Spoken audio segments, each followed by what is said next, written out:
Hello everyone, my name is Jessie February and I'm recording this live from Riyadh at AR Chess Academy.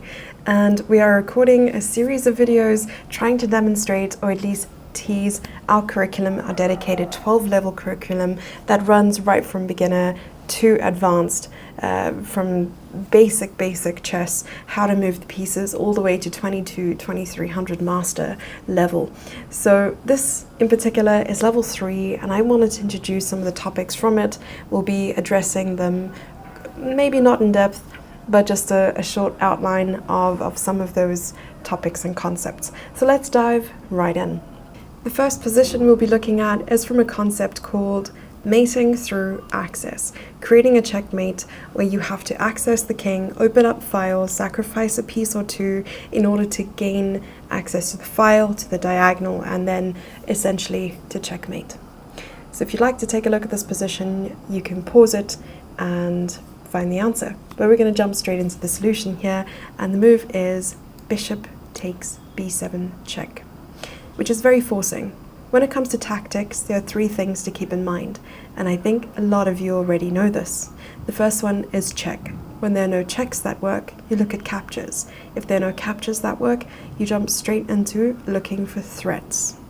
And that is your checklist, in order to save time and to continue asking yourself the right questions. King takes, and of course, queen to c6 checkmate. One of my favorite types of tactics are ones that cover an array of topics all at once. And this one in particular is a checkmate in 2 that is coupled with a discovered check and a double attack on the king, of course. So it's black to move. What do you think? You may have seen the solution already, and it is bishop to d3 check.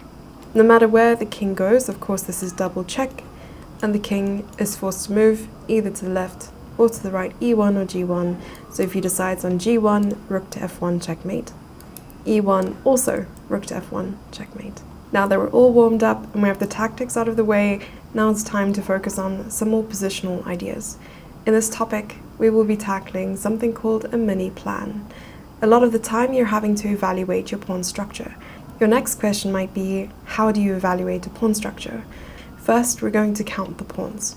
Black has 1, 2, 3, 4, 5, 6, 7, and white has 1, 2, 3, 4, 5, 6, 7. So the pawns are equal, the pieces are also equal. However, we find that there is one open file, and that introduces the topic of pawn islands. What is a pawn island? It is a group of pawns, a group of connected pawns that are separated by open files. So how many pawn islands does white have? Let's count. 1, and yes, these 3 are connected because they are adjacent to one another, and so they can still support one another. And 2. This is your second pawn island. So white has a total of 2 pawn islands, and exactly the same for black. Why is the identification of pawn islands so important? Because the fewer you have, the better it is for you. The connected pawns are always stronger together, double pawns isolated, more weaker, as we know. Not only are we trying to maintain a good and strong pawn structure, but we are also trying to impose a bad pawn structure on the opponent, and there are many ways to do that. Here it's white to move. What do you think? And if you came up with the solution of c6, you're absolutely right. We are using one of our own pawns, sacrificing it, albeit temporarily, to try and cause some havoc in black's position. And now let's reevaluate. Black has 1, open file, 2, open file, 3 pawn islands, which is a lot worse than 2. Not only, he also has double pawns on the c file and an isolated pawn on a6. So this has caused a lot of problems in black's position, and because he has weak pawns, he could potentially lose those pawns and the game. So what happens next?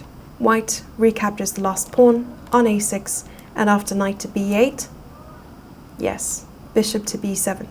We are now starting to put pressure on this very weak pawn that cannot be supported by another pawn because it is isolated, and of course, even though he has a friend right behind him, he can't do anything about it. And the next threat is bishop to a7. So if black were to start with bishop d7 trying to double protect the pawn, that would be very bad, because of bishop a7 would be attacking and trapping the knight. Now, let's try that concept again. Mini plan. If we were to evaluate, both sides have 2 pawn islands. Let's count. 1, 2, 3, and that is 1 pawn island separated by an open file, and 1, 2, 3, 4. 2 pawn islands. Black. 1, 2, 3, open file, 1, 2, 3, 4. And so both sides have equal material, and once again, time to wreak havoc. And you probably already instinctively saw the move, and that is e6. Capturing on e6 would lead to bishop takes and king to h8. Now the line doesn't stop there, even though black has more pawn islands and an isolated pawn in the center, which already is a weakness. And once we start simplifying pieces, bishop for bishop, knight for knight, queen for queen, we'll see that the space has cleared, fewer pieces can protect the isolated pawn, and we may potentially win it. Although this attack is not over. And here white plays knight to g5. Plan being knight to f7, forking the queen and the king, and possibly forcing the rook to capture back. So the queen moves. Queen to c7, hoping he'd be able to escape this nightmare of a position, but after knight to f7, king to g8, do you spot a way to win a piece? And if you saw knight to e5, you're absolutely correct, because after king to h8, we can just capture. Bishop takes, very important here to recapture with the queen and not the bishop because of rook to d8, and this could be quite catastrophic for your almost win of a piece, then turns into equal position, or perhaps, I'm not too sure what the evaluation of this position is, maybe still advantageous for white. Let's double check our facts, slightly advantageous.